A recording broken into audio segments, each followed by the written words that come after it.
वृंदावन स्थित श्री बांके बिहारी मंदिर में बुधवार को हाई पावर मैनेजमेंट कमेटी के कथित मौखिक आदेश पर मंदिर प्रबंधन द्वारा भंडारियों को हटा दिए जाने से विवाद खड़ा हो गया। मंदिर प्रबंधक द्वारा जगमोहन में खड़े होकर श्रद्धालुओं से माला और प्रसाद लेकर बिहारी जी को भोग लगाने वाले भंडारियों को कार्य से हटा दिया गया, जिससे मंदिर परिसर में अव्यवस्था फैल गई। मंदिर सेवायत रजत गोस्वामी ने बताया कि हाई पावर कमेटी द्वारा आज नई व्यवस्था लागू की गई है, जिसके तहत श्रद्धालुओं की माला और प्रसाद बिहारी जी को नहीं चढ़ाया। उन्होंने कहा कि जो सेवायतों के सहायक होते हैं, जिन्हें भंडारी कहा जाता है और जिन्हें चंदन कोठरी में जाने का अधिकार होता है, उन्हें भी जगमोहन में प्रवेश से रोक दिया गया। इसका परिणाम ये हुआ कि मंदिर में भीड़ बढ़ गई और बड़ी संख्या में श्रद्धालुओं का माला प्रसाद अर्पित नहीं हो पाया।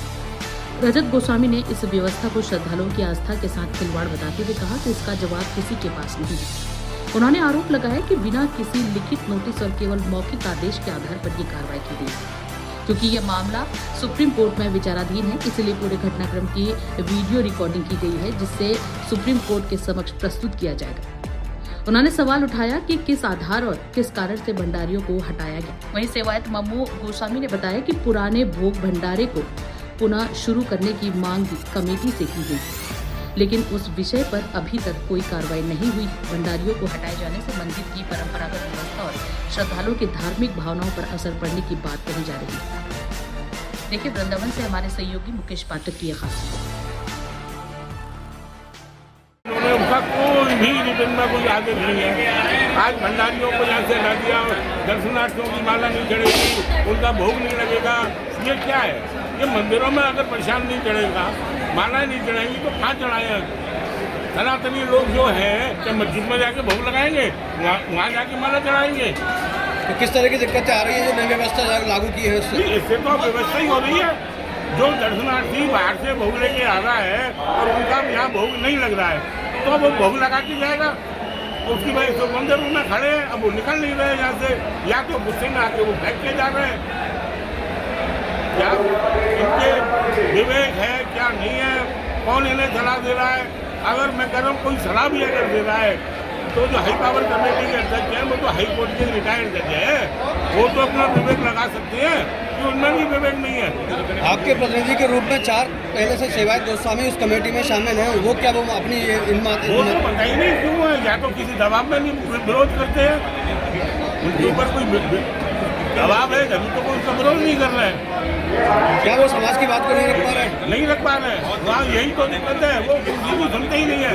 हम लोगों ने व्यक्तिगत हिसाब से मिलने की जो कमेटी के जो अध्यक्ष है उनसे मिलने की किया, बोलो मुझे को आपको कुछ नहीं सुना, मेरे को जो आदेश है वो आप उसे फॉलो करिए। पूरी व्यवस्था ये कर दी कि उनका माला प्रसाद ना चढ़े, तो अंदर जो सेवायत के कह सकते हैं कि एक पट्टीदार होते हैं सारस्वत भंडारी, जिनको अधिकार होता है मंदिर की चंदन कोठरी में जाने का, जिनको अधिकार होता है नीचे से फूल माला तुलसी ठाकुर जी की सेवा में सेवायत को देने का, आपने आज उनको निकाल करके बाहर कर दिया। उसका नतीजा ये हो गया कि आगे अननेसेसरी की भीड़ हो गई, लोगों का माला प्रसाद नहीं चढ़ पा रहा है।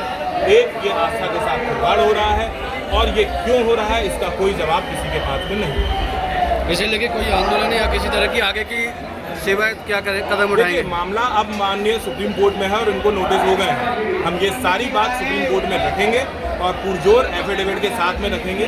आज सारे मैटर की जो है प्रकरण की फोटोग्राफ और वीडियोग्राफी हो गई है, आपके माध्यम से ये न्यूज़पेपरों में भी आएगा, और हम रखेंगे और वहाँ पूछेंगे कि किस आधार पर आपने और किस कारणवश आपने भंडारियों को वहाँ से हटाया, जो ठाकुर जी की सेवा में माला प्रसाद फूल और अपनी सेवा से अपनी स्वेच्छा से नौछावर अंदर देता है। क्या किसी तरह की आदेश हमको सिविल जज जूनियर डिवीजन के माध्यम से सन 39 की स्कीम के तहत है। क्या इससे पहले किसी तरह का नोटिस या किसी तरह का सेवायत गोस्वामी को बताया गया? कुछ नहीं नोटिस लगता है, यहाँ पर तो एक तरफा आदेश हो जाता है, वो भी मौखिक।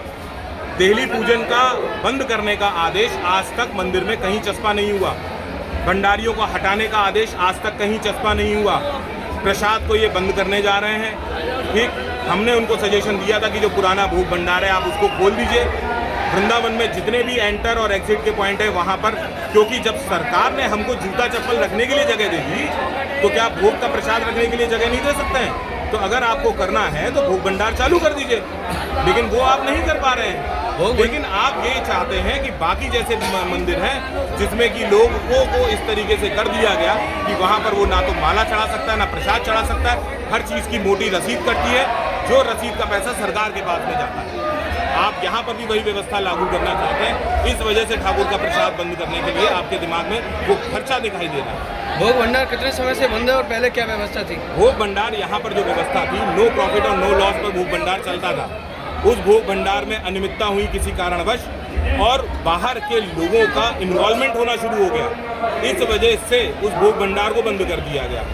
जब वो भोग भंडार बंद हो गया, किसी भी गोस्वामी ने इस वजह से उसके लिए एप्लीकेशन नहीं लगाई, क्योंकि बाहर के लोगों का और ऐसे लोग जिन लोगों का मंदिर की आस्था से कोई लेना देना नहीं था, जो एक दबंग किस्म के लोग थे, दुनिया भर के केस कोर्ट कचहरियाँ लगी हुई थी, वो यहाँ पर आकर के गोस्वामी को परेशान करते थे, इस वजह से भोग भंडार बंद कर दिया गया। हमने उनसे ये कहा कि भोग भंडार का ठेका ना उठा करके मंदिर प्रबंध कमेटी स्वयं चलाए ना भोग भंडार, और चलाए और व्यवस्था कराए। इसी वजह से ये जो प्रसाद चालू किया गया था, ये एक डेमो था कि ठाकुर जी के पैसे से ठाकुर जी महाराज को भोग प्रसाद लगे, और वो लग रहा है, बादस्तूर लग रहा था 2013 से 2016 तक। 16 में प्रबंध कमेटी जब वहाँ से हट गई, स्टे हो गया उनके पर, तो सिविल जज के यहाँ एक एप्लीकेशन के माध्यम से और इस बात को बताते हुए उस प्रसाद को फिर से चालू करा दिया गया, जो बादस्तूर आज तक चलता चला जा रहा है, विधिवत आदेश है। रिसेंट में ही उस प्रसाद में, क्योंकि 12,500 रुपये उसकी राशि तय करी गई थी उस समय, जो कि इस समय की जो महंगाई दर है उसके हिसाब से वो बहुत कम था, उस प्रसाद को बढ़वाने के लिए, उस राशि की बढ़ोतरी के लिए एप्लीकेशन लगी, जिसे माननीय न्यायालय ने माना और उस प्रसाद की राशि को बढ़ा दिया गया। आज आपकी नीयत ठाकुर जी के प्रसाद पर हो गई है खराब, तो ये सोचने का बहुत विषय गंभीर है। तो आगे कोई कदम, किस तरह के कदम उठाएंगे? कदम उठ चुका है, हम सुप्रीम कोर्ट पहुंच चुके हैं, आगे जो भी होगा वो माननीय न्यायालय में देखा जाएगा।